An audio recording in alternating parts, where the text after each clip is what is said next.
Então, pessoal, bom dia mais uma vez. Nós vamos hoje, na aula do dia 27/1, da turma de matemática primeiro ano, do curso de meio ambiente. Na aula passada, a gente estava falando sobre a função exponencial, então a gente fez uma breve revisão. Ixi, deu um problema aqui na câmera, deixa eu ver o que é. Mas a gente fez uma breve revisão sobre a potenciação, propriedades da potenciação, né? E introduzimos a função exponencial, né? Então vamos recomeçar a partir desse ponto. Tendo alguma dúvida, peço que vocês me interrompam, por gentileza, para a gente poder esclarecer o maior número de dúvidas possível, tá? Então, o que a gente viu na aula passada, né, foram as operações e propriedades sobre potências. Relembrar aqui rapidamente. A elevada a n vezes a elevada a n é igual a A elevada a n mais m. Ou seja, eu posso conservar a base e somar os expoentes quando eu tenho um produto de potências de mesma base. Quando eu tenho uma divisão, eu posso conservar a base e subtrair os expoentes, né? Quando eu tenho uma potência de potência, ou seja, A elevada a n elevada a m, eu posso conservar a base e multiplicar os expoentes. E ainda que a potência, né, o expoente, de certa forma, é distributiva em relação a produtos e quocientes. Ou seja, A vezes B elevado a n é A elevado a n vezes B elevado a n. E também para quocientes, né? Aqui eu acho sempre importante relembrar, pessoal, que essa distributividade do expoente se dá em produto e quociente. Ela não vale para a soma ou para a subtração, ou seja, não é verdade que A mais ou menos B elevado a n vai ser A elevado a n mais ou menos B elevado a n. Isso não procede, né? A gente sabe que para os expoentes naturais, inclusive, esses são produtos notáveis. Então, A mais B ao quadrado é A2 mais 2AB mais B2 e assim por diante, tá? E no final da aula a gente discutiu um pouquinho sobre duas situações problema. Uma de uma colônia de bactérias, né, que dobrava a cada hora, e outra sobre a aplicação de juros compostos. Nos dois modelos, o que ocorre é que a gente acaba obtendo uma função que modela o problema, né, estudado, ou seja, que expressa o comportamento daquele processo que está sendo estudado, quer seja o aumento da população de bactérias, ou quer seja o montante de dívida, né, ao banco, é que a gente obtém, ao final, uma função com essa característica aqui, ó, uma função do tipo f de x igual a b elevado a x, eventualmente multiplicado por um coeficiente, mas nesse primeiro momento eu vou desconsiderar o coeficiente, tá? Então, f de x igual a b elevado a x, com esse b uma base fixa, tá? Ou seja, isso aqui é um número real constante.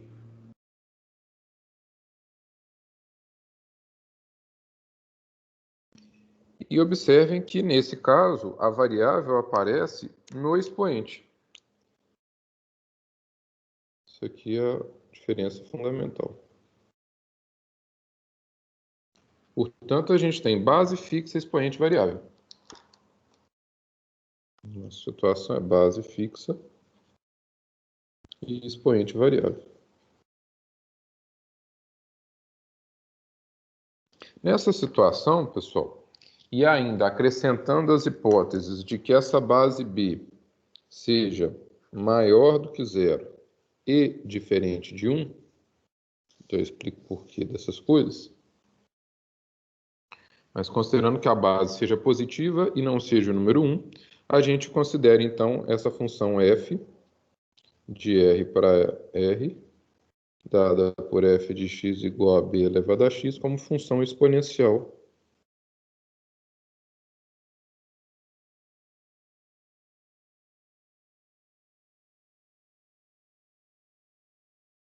de base B.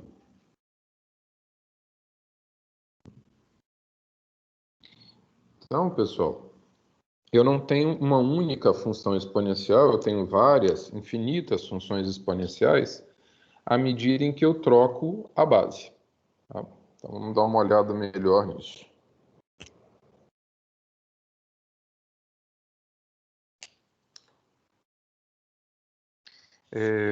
Todo o material que eu já utilizei está postado no Siga, tá? As gravações dos vídeos das aulas anteriores e também as anotações das aulas anteriores foram escaneadas e estão disponíveis lá no Siga, tá? Os tópicos e o cronograma que estão lá, pessoal, eu fiz alguma coisa errada que eu ainda não consegui identificar o que é, e aí os períodos estão incorretos, então peço que vocês não considerem por enquanto. Eu vou normalizar isso e vou mandar também para vocês um cronograma aula a aula, que vai facilitar, tá? Aí já com as previsões, inclusive, de atividades avaliativas e tudo mais. Vou fazer isso ainda hoje, então para a aula de amanhã a gente já vai ter isso pronto e tendo alguma dúvida a gente pode esclarecer também. Bom, mas retornando aqui, o que a gente viu então eu preciso para uma função exponencial ter uma certa base b que seja positiva diferente de 1. E aí essa função aqui é a exponencial de base b. Então, por exemplo, eu posso ter a exponencial de base 2,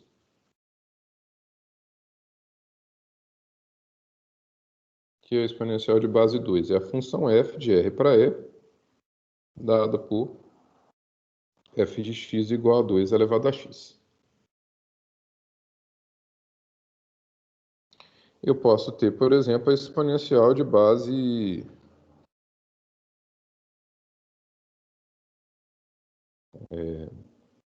por exemplo, 3 quintos. Nesse caso é a função g de r para e, dada por g de x igual a 3 quintos elevado a x. Eu posso ter, por exemplo, a exponencial de base π, que seria a função h de r para e, dada por h de x igual a π elevado a x. Tá? E assim sucessivamente, né? Dado um número positivo i diferente de 1 qualquer, eu consigo montar a exponencial fixando esse valor da base e colocando o x como variável no expoente, né?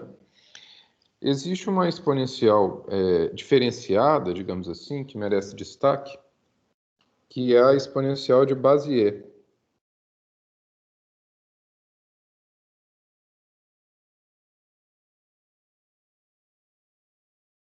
Bom, esse número e, na altura que a gente está, é um pouco difícil de ser definido, mas esse é um número irracional, ou seja, ele não pode ser escrito como uma fração, um quociente de números inteiros,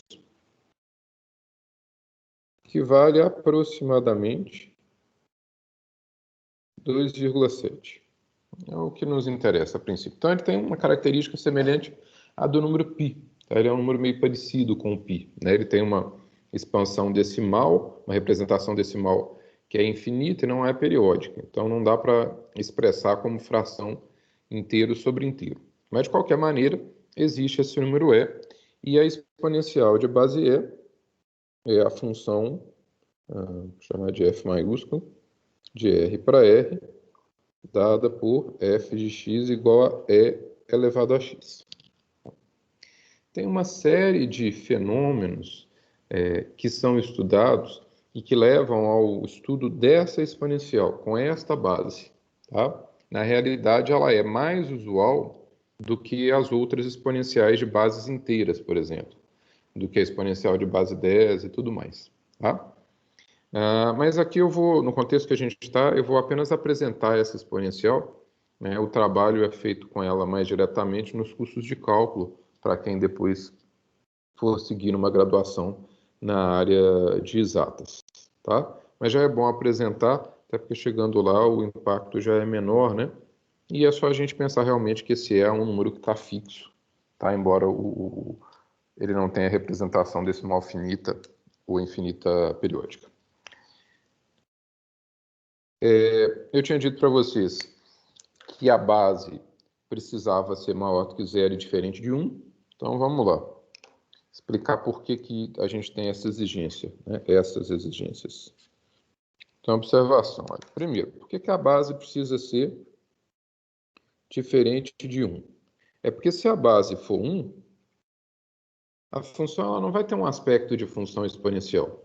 Ela vai ter aspecto de uma função constante, porque vai ser f de x igual a b elevado a x. Se o b é igual a 1, isso fica sendo 1 elevado a x. Bom, mas 1 elevado a x dá sempre 1.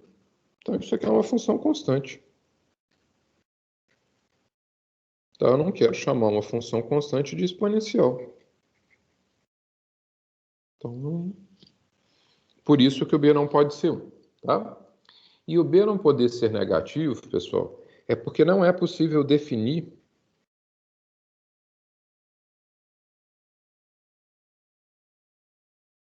b elevado a x se b for negativo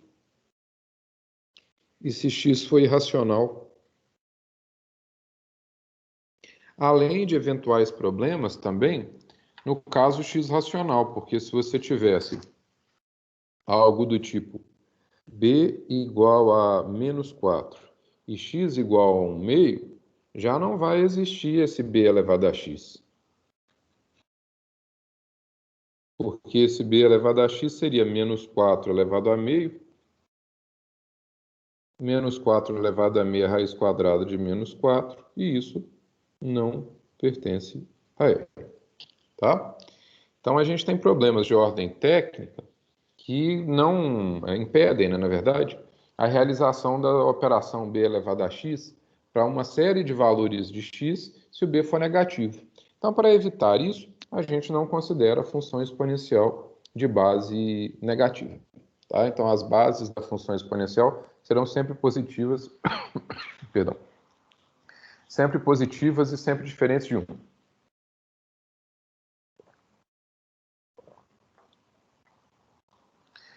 Uma outra observação, tá? Eu escrevi isso ali, mas não chamei atenção para esse fato, então vou colocar como observação 3 aqui. O domínio da exponencial de qualquer base.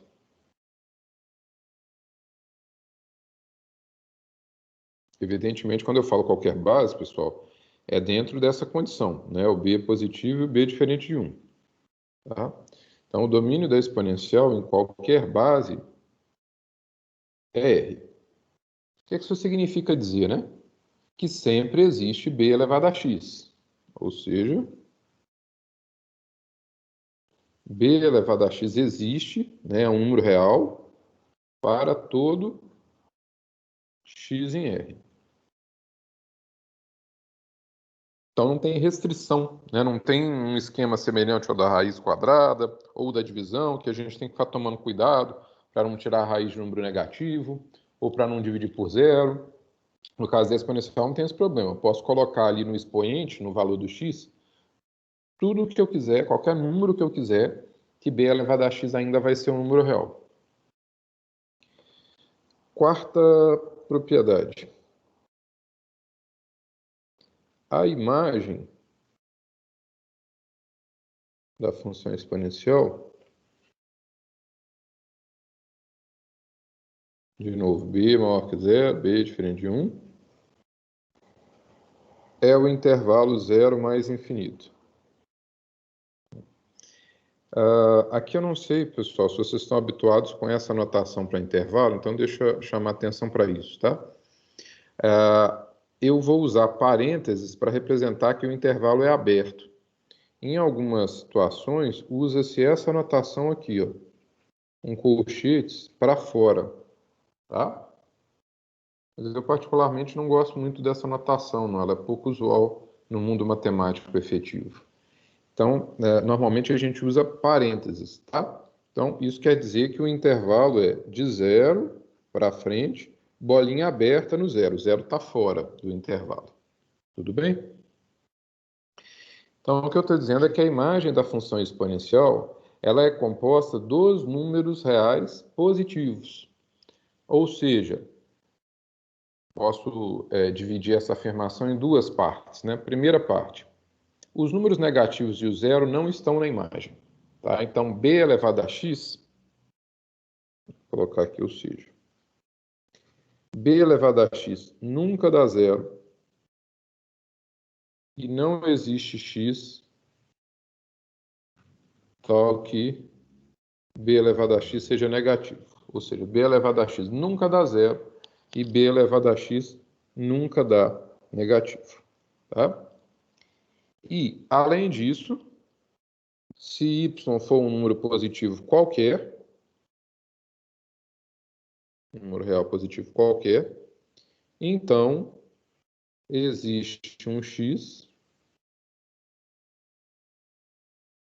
tal que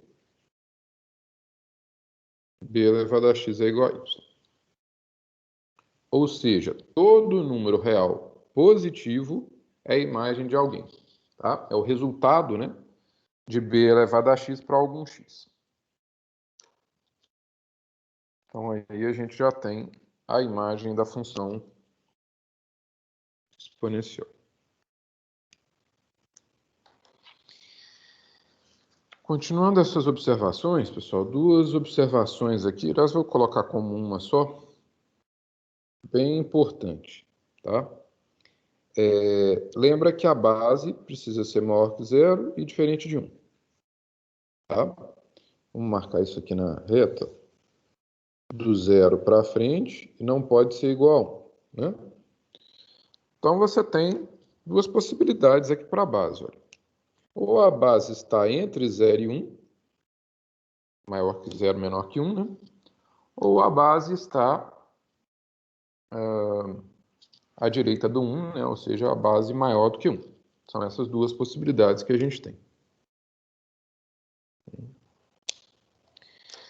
Se a base estiver entre 0 e 1, a função exponencial será decrescente.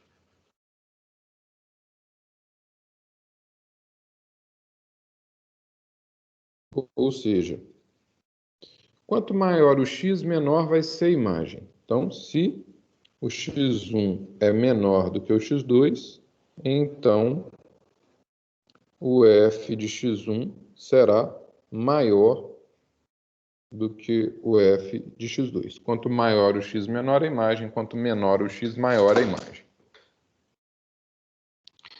Por exemplo,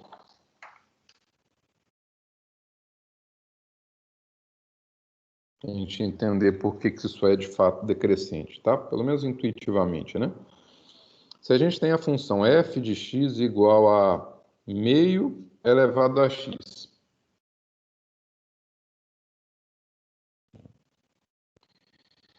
O que vai acontecer à medida que a gente aumenta o x, né? Se a gente fizesse uma tabelinha aqui, vou fazer aqui do lado, de x e f de x. Vou colocar alguns valores aqui. Olha o que acontece. Se a gente coloca, por exemplo, x igual a 0, vai dar meio elevado a 0, meio elevado a 0 dá 1. Se eu coloco x igual a 1, fica 1 meio elevado a 1. 1 meio elevado a 1 dá 1 meio. Se eu coloco x igual a 2, dá 1 meio elevado ao quadrado. 1 meio ao quadrado dá 1 quarto. Se eu coloco x igual a 3, aí eu estou pegando valores de x naturais para facilitar a conta, né? Mas poderia ter feito com outros também.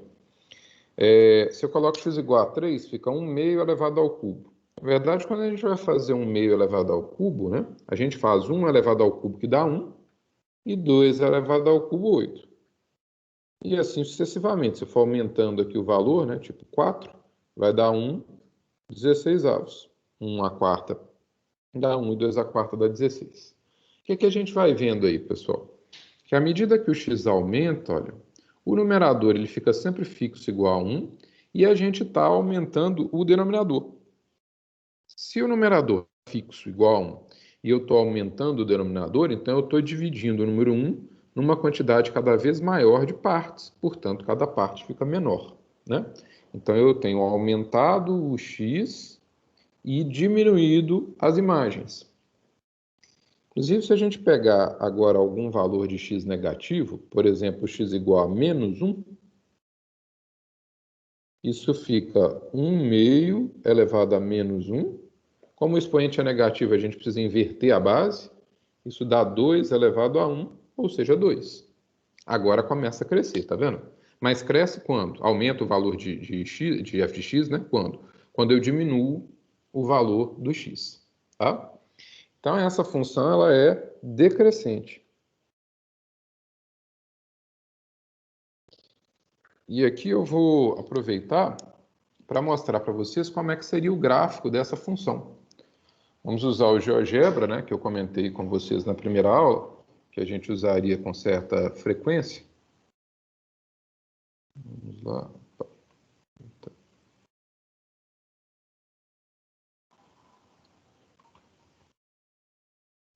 Vamos ver como é que é o formato, né, desse gráfico da exponencial. Então, olha só, a gente está trabalhando com a função f de x igual... f de x igual a meio 0,5 elevado a x. Vamos dar uma olhada aqui, pessoal, no formato do gráfico, tá? Deixa eu arredar ele um pouquinho para cá. Aqui. Pronto. O gráfico é essa curva verde. Se a gente acompanha essa curva verde da esquerda para a direita, né, ou seja, no sentido positivo aqui do eixo do x, no sentido de crescimento do eixo do x, é como se isso fosse um tobogã, ele está sempre descendo, né? Então aqui a curva está descendo, olha. Essa curva descer indica exatamente que a função é decrescente, né? Porque quando a gente tem um valor de x, por exemplo, igual a menos 2, a imagem está dando 4. Quando eu aumento o x para menos 1, a imagem dá 2. Quando eu aumento um pouco mais o x para 0, a imagem dá 1. Quando eu aumento o x para 1, a imagem baixa mais, né? Aqui para meio, aqui para 1/4, ou seja, à medida que o x está aumentando, as imagens estão ficando cada vez menores. Então, o gráfico ele desce, ele é uma curva descendente, tá? Deixa eu mostrar para vocês uma outra coisa aqui importante. Eu vou dar um pouquinho de zoom aqui, para a gente perceber, olha, que essa curva vai descendo e ela vai ficando cada vez mais próxima do eixo do x. Ela vai tendendo aqui a se aproximar ao eixo do x. E, claro, existe um limite até da nossa visualização, né? A partir de certo ponto, a gente enxerga como se a curva, como se o gráfico, né, tivesse mesmo ocupado o lugar do eixo do x, né? Ele se confundisse com o eixo do x. Mas isso não é verdade, tá? Se a gente vai dando zoom aqui, ó, a gente vê que tem uma pequena diferençazinha, pequenininha, mas tem, tá? Então, o gráfico nunca chega a ser o próprio eixo do x, não. Sempre tem uma diferençazinha, tá? Só que essa diferença vai ficando realmente muito pequena, ok? Vai ficando muito pequena, então se a gente olha assim, muito de cima, né? Por um limite da representação gráfica que a gente está usando aqui do GeoGebra.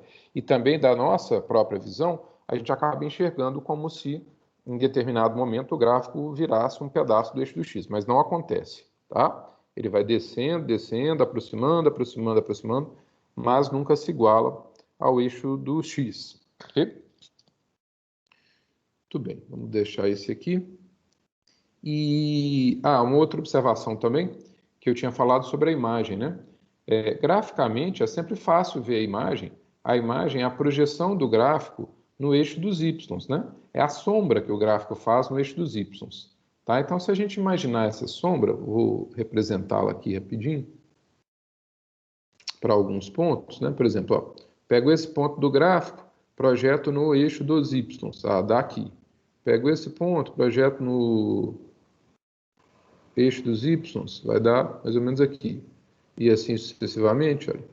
Se a gente fosse fazer essa projeção ponto a ponto, que a gente ia achar? Aqui do lado de cá também eu vou projetar.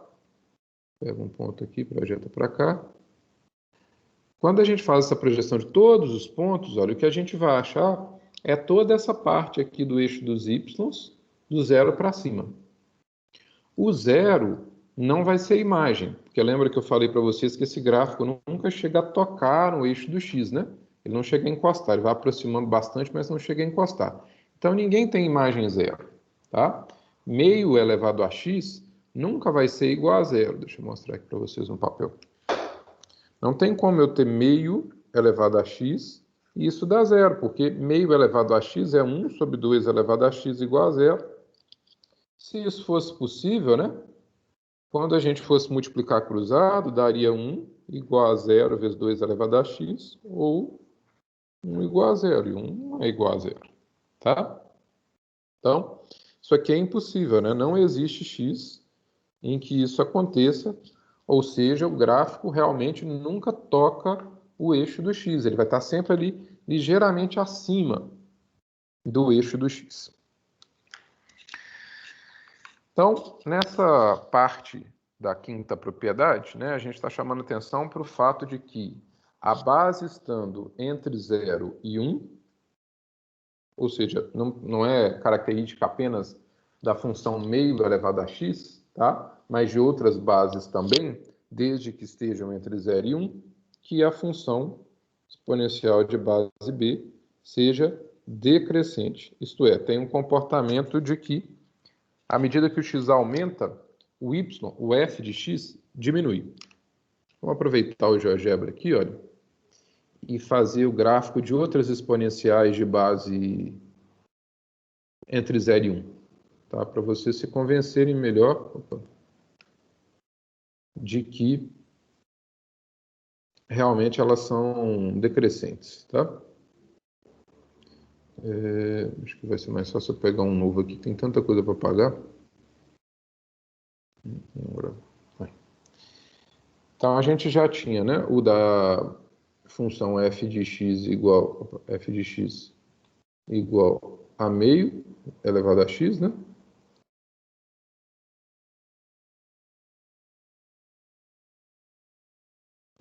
E agora eu vou pegar uma outra função, tipo g de x, vou trocar a base para algum outro valor entre 0 e 1. Vamos colocar, por exemplo, 3 quartos.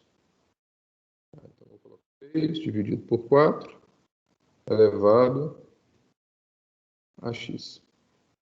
Já apareceu ali o gráfico, né, em azul. Vamos observar o que acontece aqui. Primeiro, o gráfico tem um aspecto semelhante, né? Também é uma curva descendo, né? Um tobogãzinho descendo. Ele também vai aproximando ali do eixo do x, à medida que o x vai aumentando muito, mas ele nunca vai encostar nesse eixo, né? 3 quartos de x nunca vai ser igual a 0, tá? Todas as imagens são positivas, o gráfico está todo do eixo do x para cima, né? Então o y é sempre positivo. A imagem, inclusive, vai ser a mesma, né? Os dois gráficos se interceptam aqui, ó, no 0, 1. Se você coloca x igual a 0, vai dar y igual a 1 nos dois casos, né? Meio elevado a 0 dá 1, 3 quartos elevado a 0 dá 1 também. Tudo bem. E vamos pegar algum outro exemplo aqui do tipo h de x igual a... Agora eu vou pegar com base menor. Vamos pegar, por exemplo, 1/10 elevado a x. Isso. Aí 1/10 elevado a x deu essa outra curva aqui alaranjada, tá bom? O que acontece, né? Esse decrescimento dela é mais rápido, à medida que você aumenta o expoente, né? As imagens já vão baixando rapidamente, afinal de contas, 1/10 elevado a 1 é 0,1, 1/10 ao quadrado já é 0,01, 1/10 ao cubo é 1 milésimo, ou seja, isso está crescendo muito rápido, né? Decrescendo muito rápido, melhor dizendo. Então a curva ela fica ela tem uma descida mais rápida, digamos assim, né? Mas tem o mesmo aspecto, tá? O gráfico é todo acima do eixo do x, né? As imagens são os números positivos, 0 para frente. A interseção com o eixo dos y se dá no ponto 0,1, ok? e à medida que o x vai aumentando, as imagens vão tendendo a zero, então o gráfico vai ficando cada vez mais próximo do eixo do x. Bom, o que mais vamos falar agora? Sobre o caso da exponencial de base maior do que 1. Se a base for maior do que 1, o que vai acontecer? Nós vamos ter algo do tipo g de x igual a 2 elevado a x, ou h de x igual a 3 elevado a x, etc. E a função exponencial, nesse caso, será crescente. Isto é, se x1 for menor do que x2, então b elevado a x1, ou seja, o f de x1, será menor do que b elevado a x2. F de x1 menor que f de x2. Então, quanto menor o valor do x, menor a imagem. Quanto maior o valor do x, maior a imagem. Se a gente fizer uma tabelinha para o 2 elevado a x, igual a gente fez ali, ó, x f de x igual a 2 elevado a x. Com alguns valores aqui, a gente vai perceber isso facilmente. Olha, se eu coloco o x igual a 0, dá 2 elevado a 0, que é 1. Se eu coloco x igual a 1, dá 2.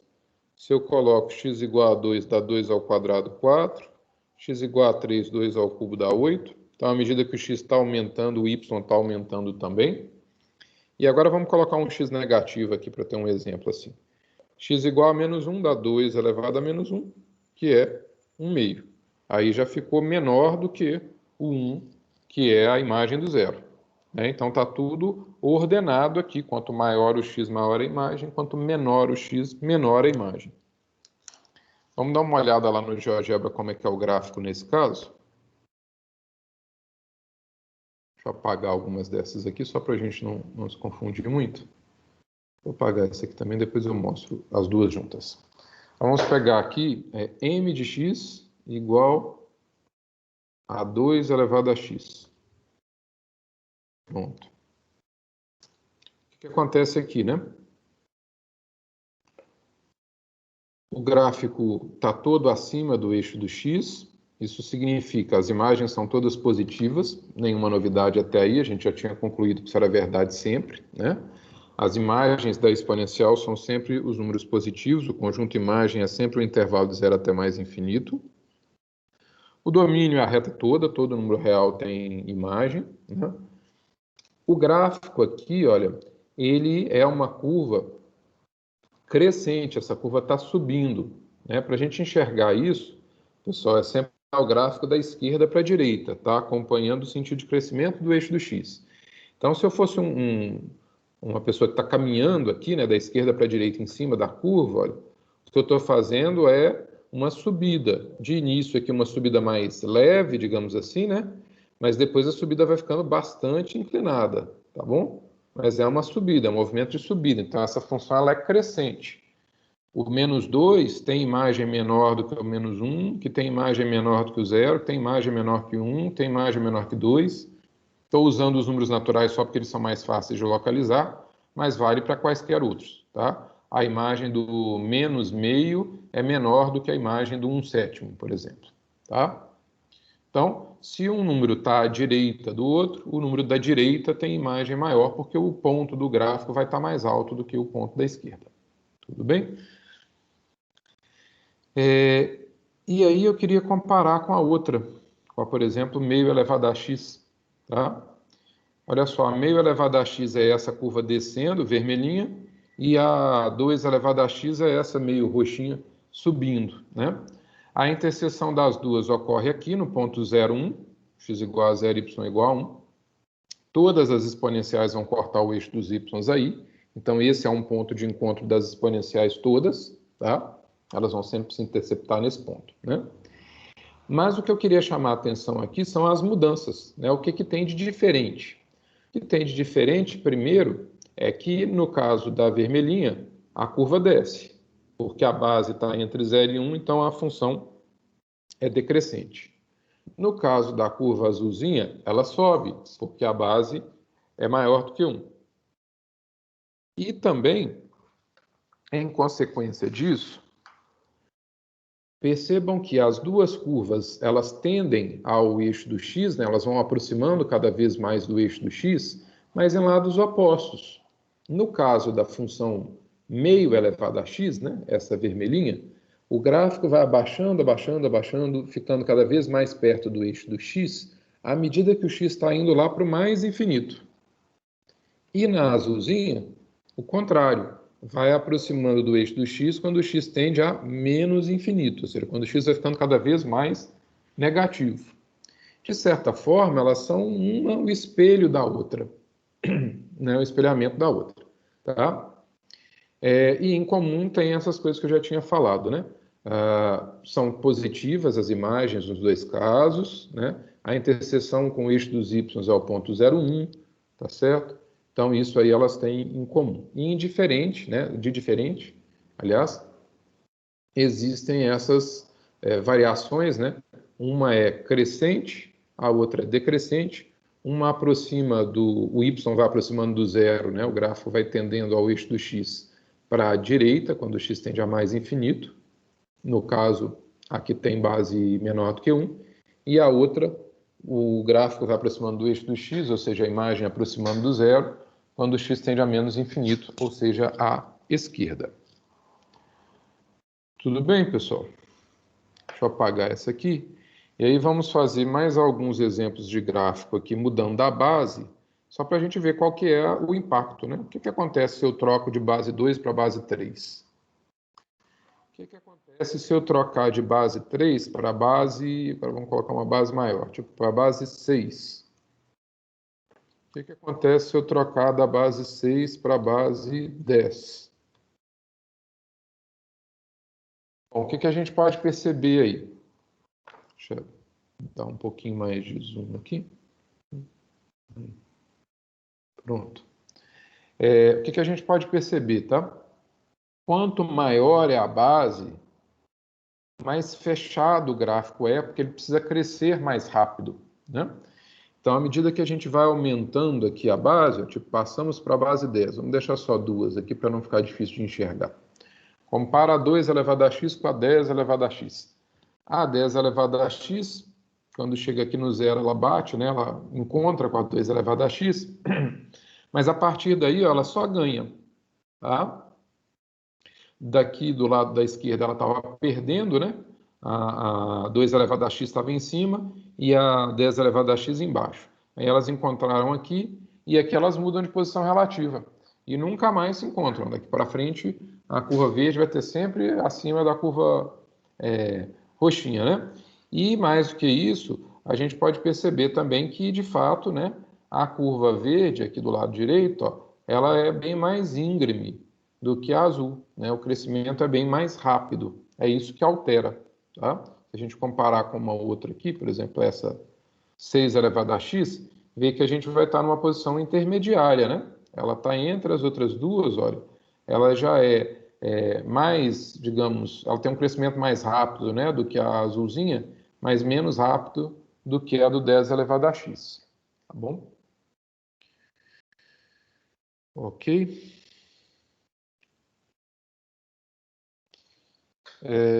E aí, pessoal, a gente pode concluir uma outra propriedade importante, muito importante, da função exponencial. Deixa eu só ver aqui o número que eu parei.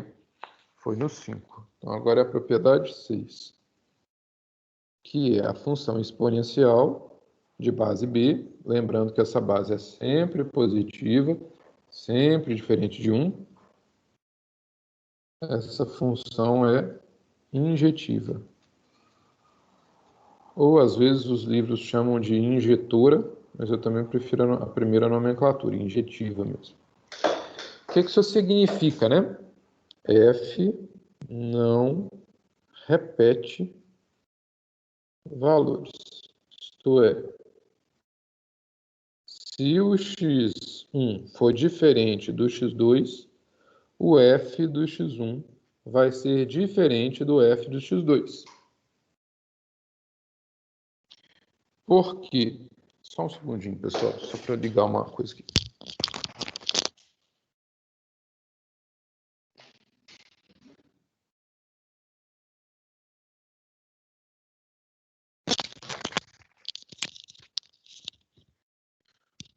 Perdão, só para ligar o carregador aqui do notebook. Então, se eu pego uma exponencial de qualquer base, independente da base ser maior que 1 ou estar entre 0 e 1, a função f não vai repetir valores. Então, se eu pegar x, valores de x diferentes, as imagens têm que ser diferentes também, tá? O que é o conceito de função injetiva. Por que isso acontece, né? Vamos pensar o seguinte, ou a base vai ser maior que 1 ou entre 0 e 1. Bom, se a base for maior que 1, a função b elevado a x não é crescente, ou seja, o gráfico só sobe. Se o gráfico só sobe, como é que ela vai repetir valores? Como é que você vai ter 2x diferentes com a mesma imagem? Não tem jeito, né? Porque se os x são diferentes, tem um que é menor que o outro, vamos supor que seja o x1 menor. Se o x1 é o menor que o x2, olha, a imagem do x1 vai estar abaixo da imagem do x2, porque a função só cresce. E se a base estiver entre 0 e 1, a função vai ser decrescente.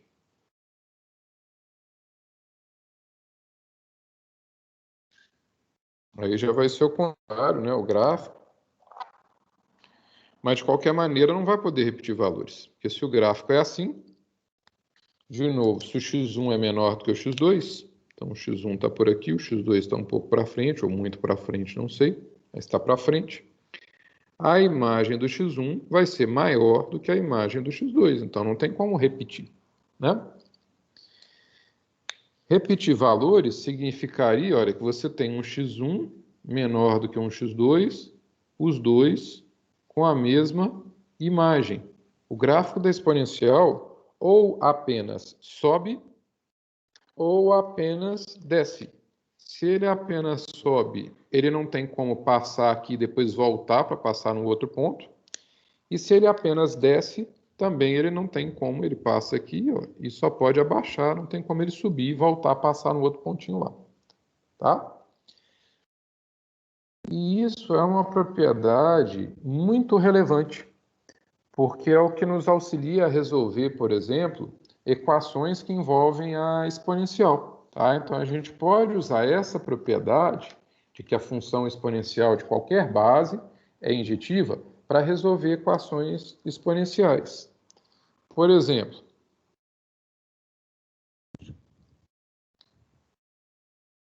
vamos imaginar que a gente queira resolver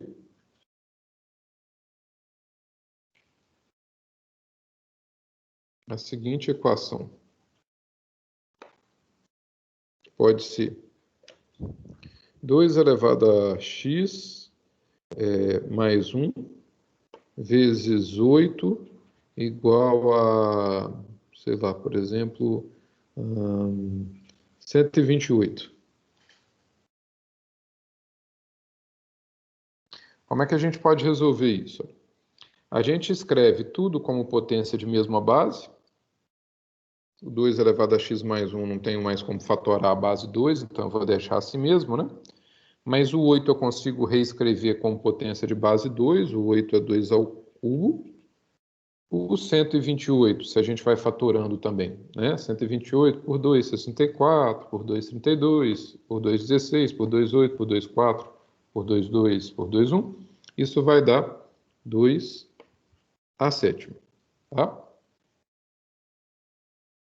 Se a gente... Aí, aqui você tem mais de uma possibilidade de forma de atuação, mas, por exemplo, no primeiro membro, conservando a base e somando os expoentes, vai dar 2 elevado a x mais 1 mais 3, igual a 2 a sétima, ou seja, 2 elevado a x mais 4 igual a 2 a sétima. E aí é que vem a história, olha. Aqui a gente está lidando com a função exponencial de base 2, ela que está sendo indiretamente trabalhada nesse exemplo, né? E o que a gente chegou à conclusão é que existem dois valores com a mesma imagem, ou seja, a gente viu que o f de x mais 4 é igual ao f de 7.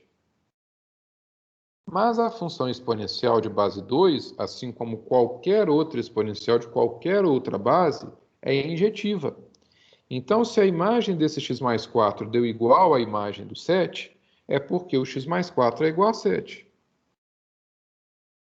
Ou seja, o x teria que ser 3.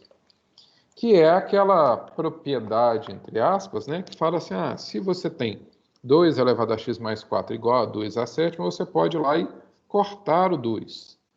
Né? Não existe corte na matemática, todos esses cortes são apenas recursos para ajudar a lembrar uma certa operação. Aqui o que a gente está fazendo é considerar que a exponencial de base 2 é injetiva. Então, se a imagem do x mais 4 é igual à imagem do 7, obrigatoriamente o x mais 4 é igual a 7. É como se a gente pudesse cortar a base. Pessoal, ficou alguma dúvida aí? Hoje eu falei um monte de coisa, né? Acho que não teve intervenção de vocês. Deixa eu ver se aqui no chat tinha alguma pergunta. Tá aqui o chat. Não? Tá. Acho que tá tranquilo, professor. Tá tranquilo? Uhum. Tá bom, pessoal. Olha só, o que eu queria combinar com vocês, tá? Primeiro, para que vocês façam um acompanhamento sistemático do material do GTMAT, tá? Porque a gente está seguindo basicamente os passos que estão lá. Mas até de propósito eu não tenho feito os mesmos exemplos, porque aí vocês têm uma fonte a mais, né? Então, eu tenho escrito aqui os meus exemplos, trabalhado os meus exemplos, e vocês têm todo um material complementar lá do GTMAT para assistir os vídeos, para ver a resolução dos problemas que estão lá, tá? E mesmo os exercícios que estão propostos. Além desses exercícios, eu vou postar a lista de exercícios avaliativa. Eu vou falar melhor sobre isso amanhã, quando eu já tiver de posto o calendário, mas já antecipando isso, tá? A gente vai ter uma avaliação, uma lista de exercícios. Essa lista de exercícios vai ser própria, né? Não vai ter mate, tá? E eu já vou postando parte dela já para as próximas aulas, tá bom? Mas eu queria que vocês mantivessem esse foco, né, em as aulas síncronas, terminou a aula síncrona, né? Se possível, no mesmo dia, dá uma olhadinha no material do GTMAT, a gente está seguindo basicamente o que está sendo feito lá, tá? Para complementar essa aula, para vocês terem alguns exemplos a mais. Tudo bem? Ok. Então, é isso, pessoal. Agradeço a presença de vocês, né? Bom dia. Até mais tarde já estará postada lá, já estarão postadas lá essas anotações de hoje e o vídeo também para quem eventualmente não pôde assistir de forma síncrona, tá certo? Muito obrigado, pessoal. Um abraço para todos. Até mais. Professor, obrigado pela aula. Imagina. Tchau, Eu Fred. agradeço. Obrigado. Tchau, gente. Bom Até final de mais. Obrigado.